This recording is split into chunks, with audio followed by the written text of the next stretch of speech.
우리에게 주시는 하나님의 말씀은 에베소서 5장 15절에서 21절까지의 말씀입니다. 제가 갖고 있는 신약성경 315페이지입니다. 에베소서 5장 15절에서 21절까지 우리 함께 같이 합독하겠습니다. 그런즉 너희가 어떻게 행할지를 자세히 주의하여 지혜 없는 자같이 하지 말고 오직 지혜 있는 자같이 하여 세월을 아끼라. 때가 악하니라. 그러므로 어리석은 자가 되지 말고 오직 주의 뜻이 무엇인가 이해하라. 술 취하지 말라. 이는 방탕한 것이니 오직 성령으로 충만함을 받으라. 시와 찬송과 신령한 노래들로 서로 화답하며 너희의 마음으로 주께 노래하며 찬송하며 범사에 우리 주 예수 그리스도의 이름으로 항상 아버지 하나님께 감사하며 그리스도를 경외함으로 피차 복종하라. 아멘. 여러분, 우리는 차별화라는 말을 많이 듣게 됩니다. 여러분들이 언제서부터인가 차별화라는 단어들이 또 그러한 선전이나 그러한 이야기들 많이 들으셨을 것입니다. 경영에서 차별화 전략이라는 말을 중점적으로 사용하고 있는데 기업 또 소규모 비즈니스에서도 자주 사용되고 있는 단어입니다. 심지어 교회 공동체에서도 사용되고 있는 단어가 차별화입니다. 차별화 전략이 무엇이냐? 경영에서 말하는 차별화 전략은 경쟁사, 다른 경쟁사와 비교해서 기능과 서비스 면에서 차이를 마련함으로 경쟁 우위를 이렇게 얻으려는 전략이 차별화 전략으로 이야기합니다. 차별화는 자신만이 가지고 있는 기능 또는 서비스를 이야기합니다.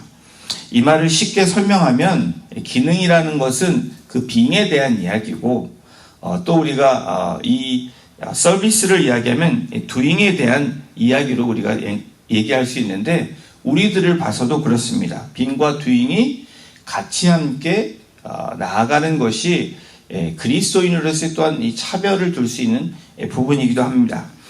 사도 바울은 그리스도인으로서 세상을 구별하게 살아가기 위해서 이 원칙을 제시하고 있습니다.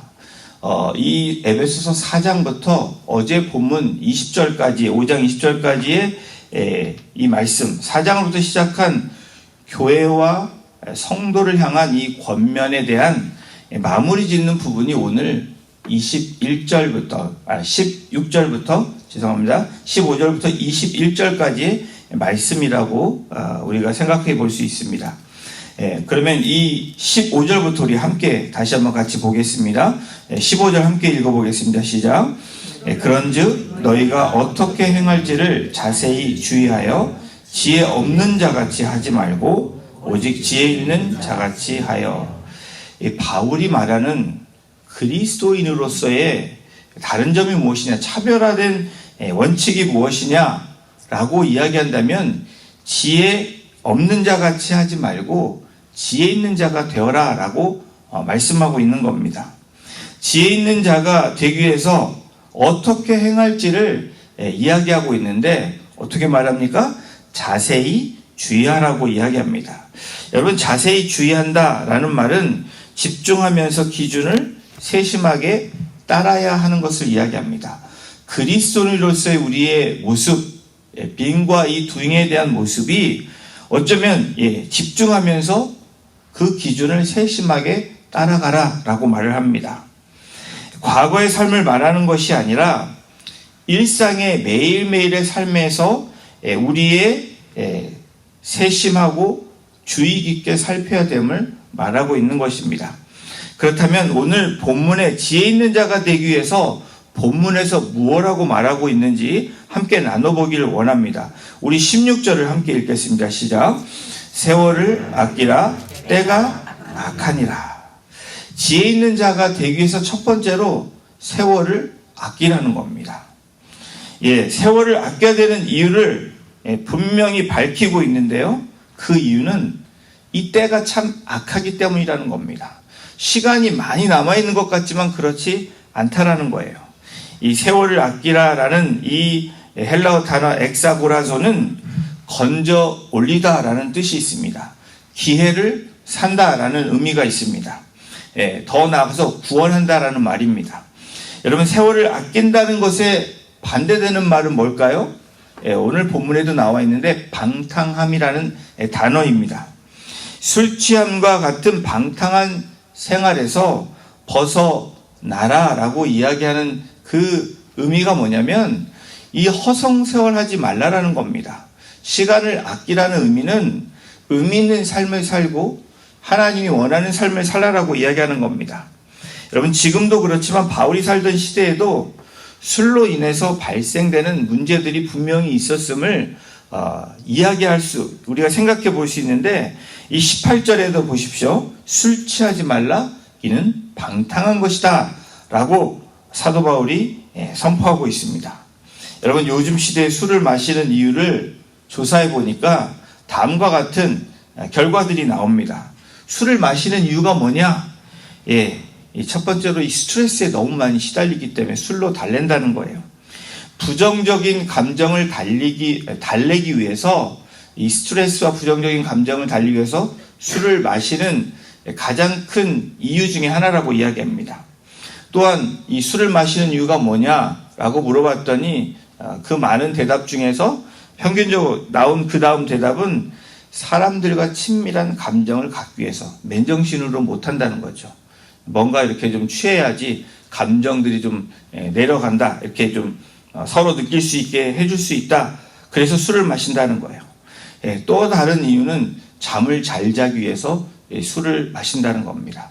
여러분, 혹시 여기에는 안 계시겠지만 잠을 잘 자기 위해서 매일 저녁 알코올로 여러분 달래신다면 오늘 이 말씀을 듣고 과감하게 끊으시는 여러분이 되기를 부탁을 드립니다.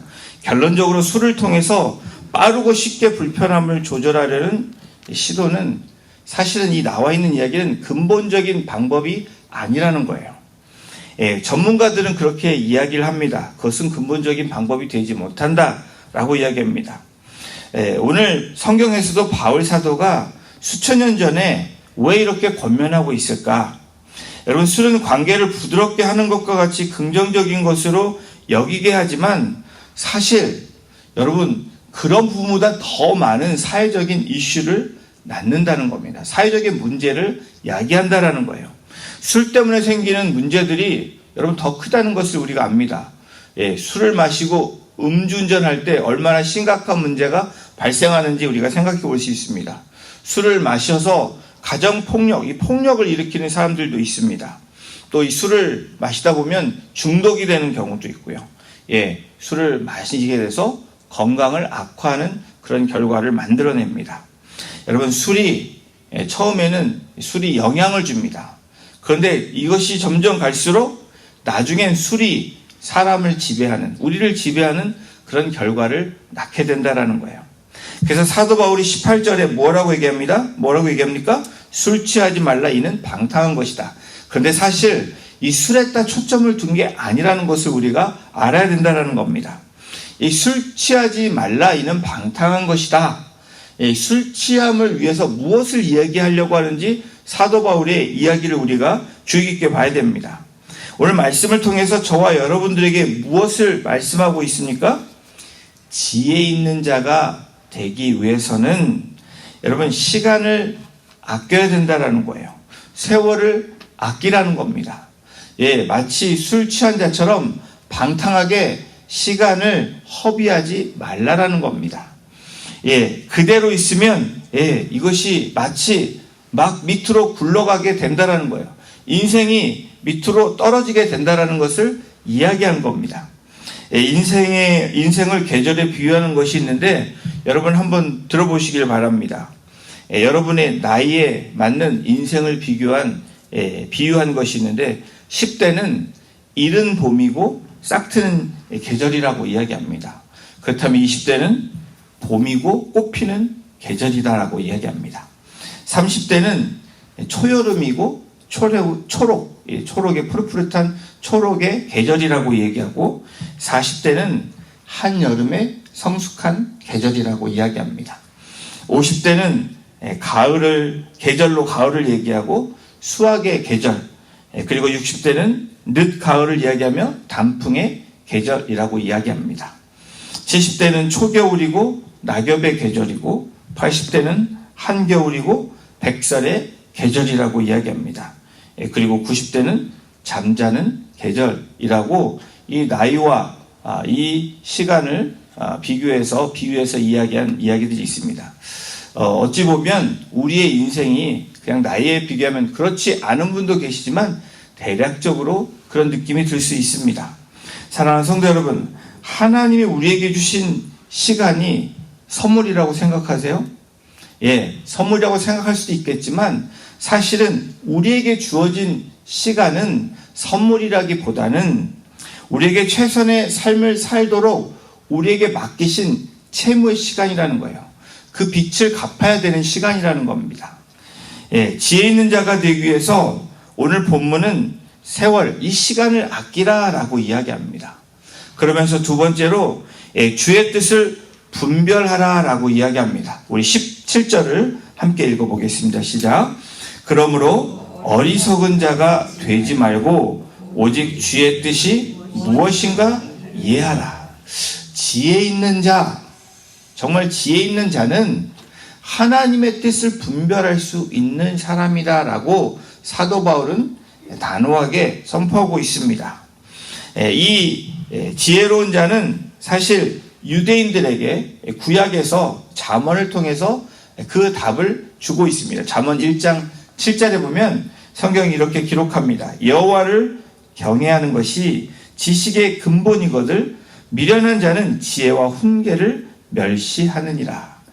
여호와를 경외하는 것, 그것이 지식과 지혜의 근본이다라고 잠언서는 이야기합니다. 지혜 있는 자는 어떤 사람입니까? 분별할 수 있는 자입니다. 선과 악을 분별할 수 있는 것, 다시 말하면 하나님의 뜻과 뜻이 아닌 것을 분별할 수 있는 자가 지혜로운 사람이라고 이야기합니다. 그 분별을 위해서 무엇을 하라고 성경은 이야기하냐면 우리 시편 1장에 1편의 2절을 보면 그 답을 줍니다. 오직 여호와의 율법을 즐거워하며 그의 율법을 주야로 묵상하는 자로다. 여러분, 말씀을 읽고 묵상하는 것, 그래서 말씀을 근거로 해서 우리 앞에 벌어진 일들이 옳고 그름을 그렇게 평가할 수 있는 사람이 되는 것이 바로 지혜로운 사람이라고 말하고 있는 겁니다. 세상의 지식을 얻기 위해서 여러분 어떻습니까? 많은 사람들이, 어쩌면 저와 여러분들도 세상의 지식에, 세상에 돌아가는 그 일에 굉장히 많은 관심을 갖고 있습니다. 이 세상의 지식에 너무, 세상에 돌아가는 이야기에 너무 관심을 많이 갖다 보니까 사실 실제적으로 정말 본질적인 것, 중요한 것을 우리가 때로는 놓칠 때가 많이 있다라는 거예요. 여러분 어떻습니까? 여러분은 어디에다 투자를 많이 하십니까? 어디에 시간을 많이 두고 사십니까? 이 말씀은 저에게도 여러분들에게도 분명히 적용되고 우리의 삶을 돌아보게 하는 말씀입니다. 정말 나는 시간을 아끼며 살고 있는지, 허송세월하고 있지는 않은지, 어쩌면 정말 내가 오늘도 어제도 하나님의 뜻을 분별하면서 내가 매일매일 살고 있는지를 우리가 점검해야 된다는 거예요. 여러분, 세상을 중심을 두고 사는 사람은 세상의 이야기에 귀를 많이 기울입니다. 제가 말씀드린 것은 세상에 일어난 일들을 무시하라고 하는 말이 아닙니다. 세상의 이야기를 듣기는 듣되 그것을 들으면 어떻게 이 세상의 이야기를 우리의 삶에 어떻게 적용해야 되는지, 무엇을 기준을 가지고 살아가야 되는지를 말씀드리는 겁니다. 오늘 성경은 우리에게 말씀합니다. 세상에 수많은 이야기들이 들려주죠. 거짓된 이야기도 많이 들려집니다. 여러분 유튜브 많이 보시죠? 저희들이 유튜브에 시간을 허비하는 일들이 많이 있습니다. 그것이 좋은 것으로 사용되면 괜찮은데, 좋은 것으로 사용되다가도 우리가 빠지면 처음에는 영향을 주다가 어떻게 됩니까?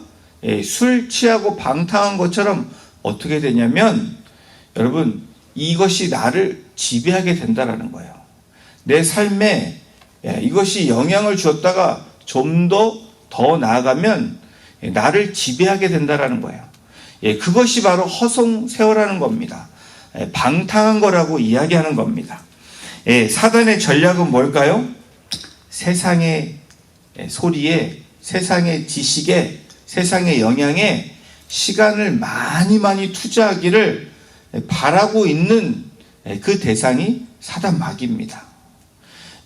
하나님이 원하는, 하나님이 뜻하는 것을 하지 않게 하는 것, 여러분 우리의 삶을 잘 돌아봐야 됩니다. 하나님의 지혜를 위해서 시간을 안 쓰게 하는 그 전략에 우리가 당하고 있다면 저와 여러분들은 사단 마귀에 놀아나는 것입니다. 여러분 그렇다고 여러분의 엔터테인먼트를 하지 말라라는 것이 아닙니다. 영향을 받을 때 여러분들이 조절해야 된다는 거예요. 지배받기 전에 여러분들이 컨트롤하라는 겁니다. 그것이 오늘 방탕하며 술 취하지 말고 방탕하지 말라라는 의미로 그것을 비유해서 이야기하는 겁니다. 사도 바울을 통해서 우리들에게 말씀하시는 것이 무엇입니까? 의미 있는 것으로 우리의 시간을 잘 쓰라고 이야기합니다. 왜요? 때가 악하기 때문이라는 겁니다. 저와 여러분들은 21일, 우리 공동체가 21일 기도회를 시작했고 또 금식을 하는 분들도 계십니다.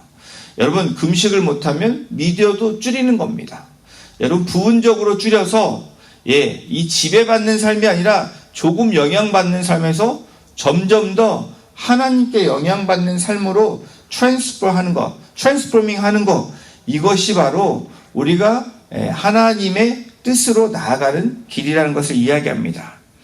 그것의 시작은 바로 하나님의 말씀으로부터 시작된다라고 사도 바울은 이 에베소 교회 성도들에게 말하고 있는 겁니다. 권면하고 있습니다. 자, 지혜 있는 자가 되기 위해서 시간을 아끼라라고 이야기합니다. 그리고 주의 뜻을 분별하는 것이라 라고 이야기하면서 이 세 번째, 이 성령으로 충만함을 받는 것이라고 이야기합니다. 지혜 있는 자는 성령 충만한 사람입니다. 지혜로운 자, 지혜로운 삶을 살아가는 사람은 어떤 사람일까요? 하나님 앞에 예배하는 자입니다. 하나님을 찬양하는 자입니다. 하나님께 감사함으로 나오는 사람이라고 이야기합니다. 성령으로 충만한 사람은 어떤 사람일까요? 인생의 목적이 뚜렷하다라는 거예요. 세상 사람들도 인생의 목적이 뚜렷합니다. 그런데 대상이 다릅니다. 우리의 인생은 하나님 중심, 하나님 말씀에 인생의 목적을 두고 뚜렷한 것이고, 세상 사람들의 그 목적은 세상이 말하고 있는 그 중심에 무게를 두고 있다는 사실입니다.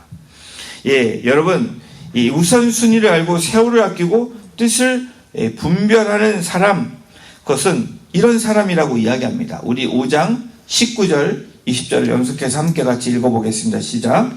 시와 찬송과 신령한 노래들로 서로 화답하며 너희의 마음으로 주께 노래하며 찬송하며 범사의 우리 주 예수 그리스도의 이름으로 항상 아버지 하나님께 감사하며.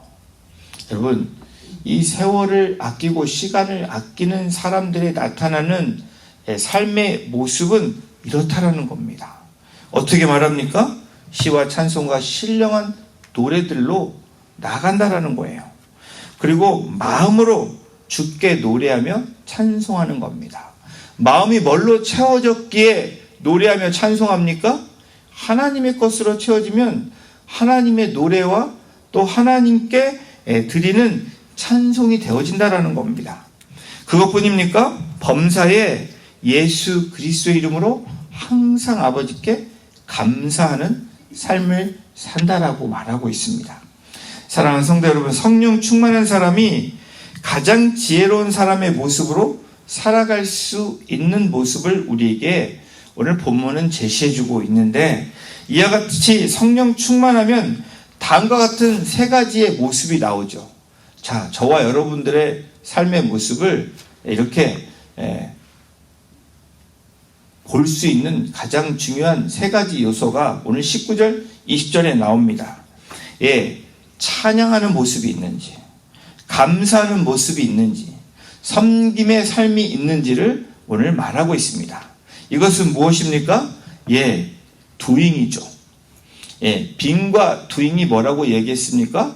기능과 서비스입니다.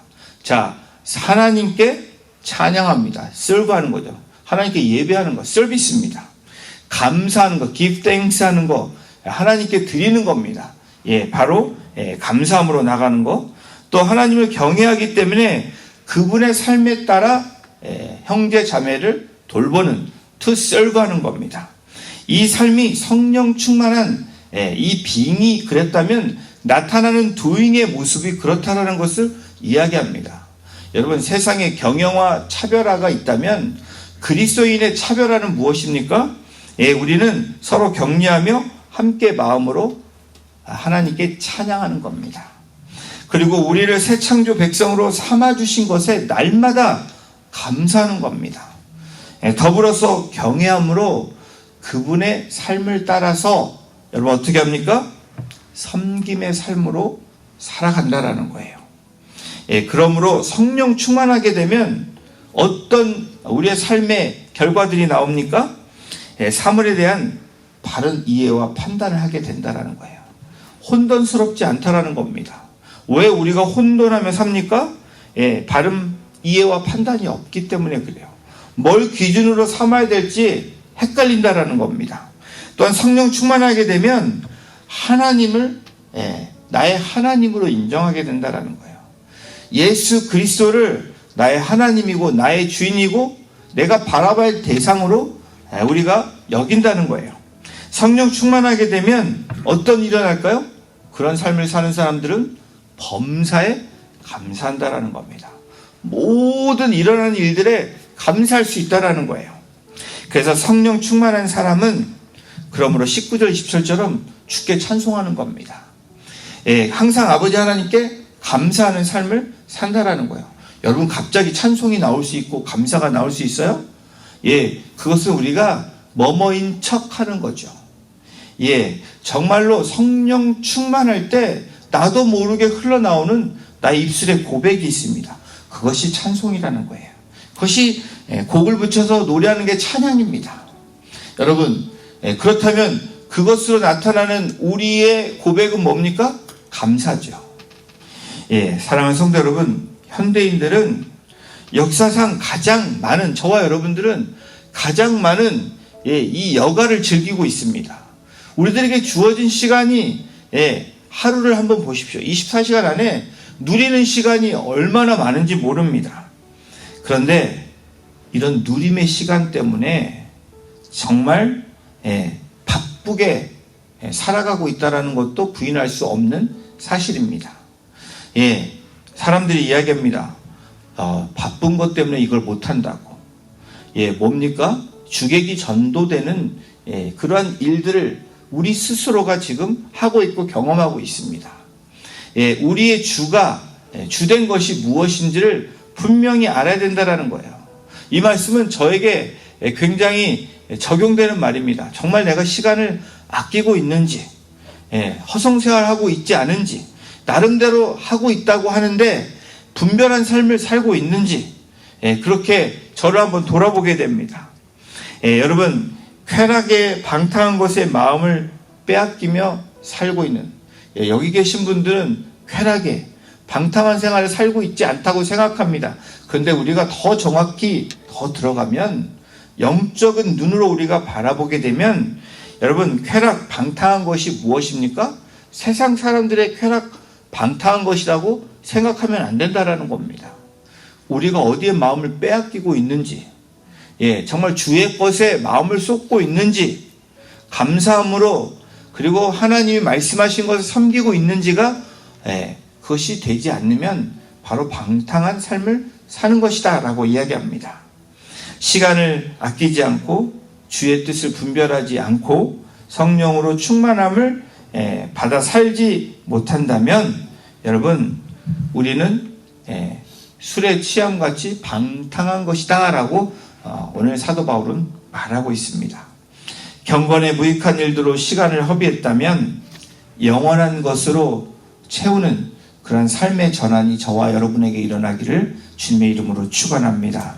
오늘 하루를 또 우리의 삶이 그렇게 의미 있고 하나님이 기뻐하시는 일을 오늘 사도 바울이 이 결론을 낸 것처럼 그런 삶으로 한 단계 더 나아가시는 저와 여러분이 되시기를 주님의 이름으로 축원합니다. 기도하시겠습니다. 하나님, 지혜 있는 자가 되기 위해서 오늘 성경을 통해서 말씀을 통해서 세월을 아끼라라고 말씀하시는 그 음성에 우리가 귀를 기울입니다. 또한 우리가 분별할 수 있는 삶으로 나아가기 위해서 방탕한 것이 아니라 성령으로 충만함으로 나아가는 우리가 되기를 원합니다. 그래서 시와 찬송과 신령한 노래들로 하나님께 화답하며 우리의 마음으로 주께 찬송할 수 있는 그러한 오늘 하루의 시작이 되게 하시고, 무엇보다도 어떤 상황에서 하나님께 감사하며 그리스도를 경외함으로 그 말씀에 순종하며 서로가 서로를 권면하며 나아갈 수 있는 복된 하루가 되게 하시고 우리의 삶이 그렇게 만들어지기를 간절히 소원합니다. 오늘 성도님들 한 분 한 분을 만나주시고 말씀하여 주심으로 그 말씀에 붙들려 나아가는 복된 주의 백성들 되기를 간절히 소원하며 이 모든 말씀을 우리를 권해주신 예수님의 이름으로 감사하며 기도드렸습니다. 아멘.